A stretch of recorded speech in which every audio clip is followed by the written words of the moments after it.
এবার তারুণ্যের সমাবেশে নতুন বক্তব্য দিয়েছেন বিএনপির ভারপ্রাপ্ত চেয়ারম্যান তারেক রহমান এবং বক্তব্য শেষে উপস্থিত নেতাকর্মীর উদ্দেশ্যে তিনি বলেন, আপনাদের সামনে একটি ছোট্ট স্লোগান তুলে ধরতে চাই। দয়া করে মন দিয়ে সবাই শুনবেন। প্রথমে আমি স্লোগানটি বলবো, মন দিয়ে শুনবেন।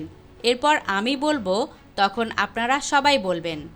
এরপর তিনি নতুন স্লোগান দেন, দিল্লি নয়, পিন্ডি নয়, নয় অন্য কোনো দেশ, সবার আগে বাংলাদেশ। বুধবার বিকেলে বিএনপির কেন্দ্রীয় কার্যালয়ের সামনে তারুণ্যের সমাবেশে লন্ডন থেকে ভার্চুয়ালি যুক্ত হন বিএনপির ভারপ্রাপ্ত চেয়ারম্যান তারেক রহমান। অল্প সংস্কার না বেশি সংস্কার, এ নিয়ে টানপোড়েনে চলছে বলে মন্তব্য করে তারেক রহমান বলেন, সংস্কার নিয়ে সময় ক্ষেপণের আড়ালে কারো কারো ভিন্ন উদ্দেশ্য রয়েছে।